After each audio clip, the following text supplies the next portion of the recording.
Hai, aku Zahwa Nabila. Aku dari Fakultas Ekonomi Bisnis Syariah, Prodi Manajemen Bisnis Syariah. Kalian tahu gak sih perbankan syariah itu apa? Dan apa bedanya perbankan syariah dengan konvensional?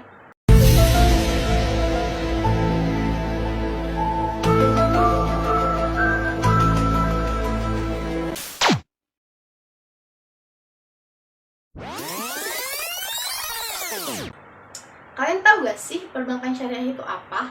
Dan apa bedanya perbankan syariah dengan konvensional? Nah, di sini tuh perbankan syariah adalah sistem perbankan di mana mereka beroperasi dengan prinsip-prinsip syariah. Mereka menjauhi dari riba, gharar, dan maisir. Nah, berbeda dengan konvensional. Kalau misalnya perbankan konvensional ini, dia fokus kepada bunga. Dan sedangkan kalau misalnya perbankan syariah, mereka berfokus kepada kerjasama, bagi hasil, dan jual beli. Nah, di sini kalian tahu gak sih produk apa aja di dalam perbankan syariah? Di sini perbankan syariah memiliki 3 produk.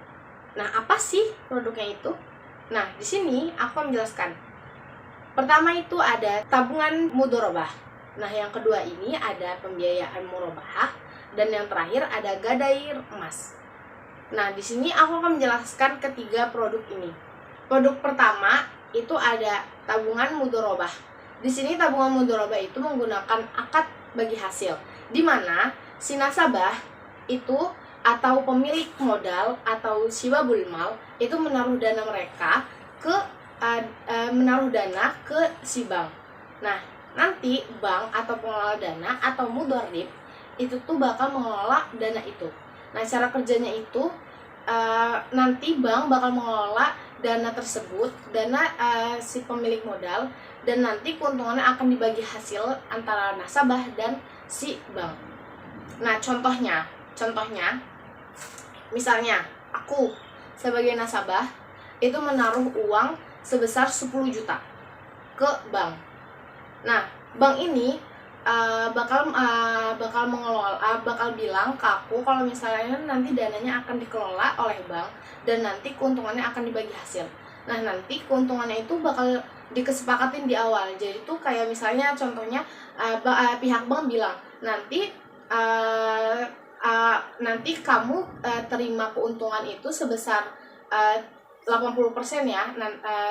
20%-nya itu diterima oleh bank. Nah, jadi itu kayak bagi keuntungannya itu nanti dibagi hasil dan itu sesuai kesepakatan di awal. Produk kedua itu ada pembiayaan murabahah. Di sini pembiayaan murabahah itu pakai akad jual beli, di mana si bank itu bakal mencari barang yang dibutuhkan nasabah. Nah, cara kerjanya itu nanti bank mencarikan barang seperti rumah, kendaraan atau alat-alat untuk bisnis. Nah, contohnya aku itu membutuhkan motor. Misalnya aku mau beli motor nih, ya kan. Nah, aku datang ke bank. Nah, buat minta tolong buat cariin motor buat aku. Nah, nanti bank ini bakal cariin motor buat aku kan. Nah, nanti si bank bakal ngasih tahu nih pembiayaannya tuh berapa gitu kan yang harus aku bayar. Nah, jadi tuh di sini tuh keuntungan yang didapat oleh bank ini, mereka tuh di sini tuh nanti transaksinya tuh ada namanya tambahan margin. Tambahan margin keuntungan. Itu bukan termasuk riba. Jadi tuh kayak sama aja kayak misalnya kalau misalnya kita isi top up. Nah, biasanya tuh kan ada adminnya kan. Nah, kayak gitu juga margin keuntungannya tuh hampir sama kayak pembayaran administrasi lah contohnya. Nah, terus nanti di sini misalnya motor nih, si bank ini beli motor seharga 20 juta, ya kan.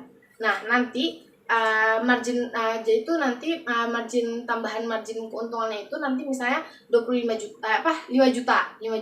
Nah, jadi otomatis jatuhnya aku bakal bayar ke bank itu 25 juta kan. Nah, nanti keuntungan si bank ini tuh 5 juta gitu kan. Produk ketiga itu ada gadai emas, ya kan. Nah, gadai emas ini dia itu di mana si pembisnis kan, orang yang membutuhkan biaya itu bakal menggadaikan emas mereka.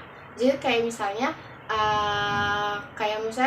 aku nih mau aku butuh dana banget ya kan, butuh dana banget buat buka bisnis ya kan. Nah terus habis itu aku punya emas nih di rumah ya kan, punya emas di rumah. Jadinya aku datang ke bank, aku bawa emas itu, terus aku datang ke bank. Nah itu nanti bilang ke bank kalau misalnya aku tuh pengen aku lagi butuh uang banget gitu. Nah aku di sini pengen pengen ngegadain emas aku ini ya kan. Nah di sini itu gadai emas ini dia itu menggunakan akad rahan, di mana si emas ini sebagai jaminan gitu kan. Nah jadi tuh nanti kan si bank ini bakal kayak terima emasnya, maksudnya digadain, si emas ini bakal digadain sama aku ke bank. Nah nanti bank ini bakal ngasih uang ke aku itu sesuai harga yang ada di emas ini. Misalnya nih aku beli emas ini dihargain seharga 10 juta ya kan. Nah aku punya di sini, aku bawa 3 emas misalnya, berapa gram lah contohnya. Nah berapa gram, dan itu per emasnya itu misalnya per emasnya itu dia bisa dihargain 10 juta gitu kan. Nah jadi otomatis 30 juta kan kalau semuanya. Nah nanti bank ini bakal kasih ke aku 30 juta, dan nanti di emas ini kan bakal disimpan kan sama sama bank nih kan, sama bank. Nah nanti di sini tuh aku bayar pelunasannya itu sama biaya pemeliharaan. Jadi itu bank ini dapat keuntungan dari dari produk ini. Bank dapat keuntungan itu dari biaya pemeliharaan si emas ini gitu kan. Jadi kan kalau misalnya kita nyimpen barang kan otomatis dia tuh bakal ada biaya sewa gitu kan. Itu jatuhnya biaya sewa, misalnya biaya sewa gitu kan. Nah nanti di sini tuh kayak aku bayar sewa gitu loh buat tempat emasnya ini gitu loh. Jadi itu kayak pemeliharaan emasnya kan otomatis kan bakal dijaga-jaga banget lah sama bank. Nah ini aku harus bayar pemeliharaan emas ini. Nah bank ini dapat dari keuntungan ini gitu. Gimana nih setelah mendengar penjelasan perbankan syariah? Nah kalian jadi tahu kan apa-apa aja produk-produk dari perbankan syariah. Nah di sini tuh sangat berbeda banget dari perbankan konvensional ya kan. Nah kalau misalnya perbankan syariah ini pure mereka mengikuti prinsip-prinsip syariah. Ya namanya juga perbankan syariah, berarti otomatis kan syariah ya kan. Dan sedangkan kalau misalnya konvensional kan dia udah umum gitu kan.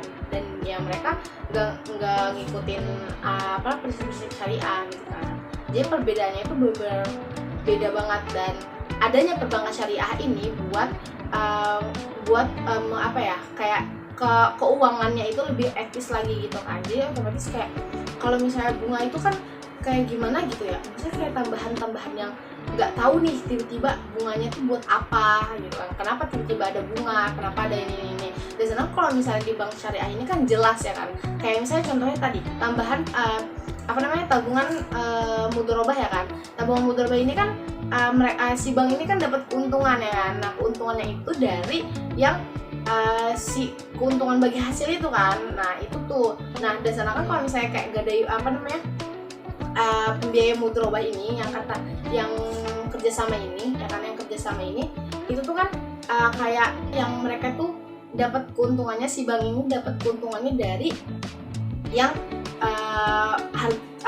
keuntungan marginnya itu kan. Nah di sana kalau misalnya dari gadai emas ini mereka bakal si bank ini bakal dapat pemeliharaan ya kan, keuntungannya itu ini jelas gitu. Biasanya kalau misalnya konvensional mereka itu yaudah kayak cuman ituin bank bunganya gitu, bunganya kamu berapa persen bla. Dan sana kalau misalnya di syariah ini nggak ada bunga-bunga, mereka tuh menghindari dari riba, gharar sama maisir. Segitu aja sih penjelasan dari aku.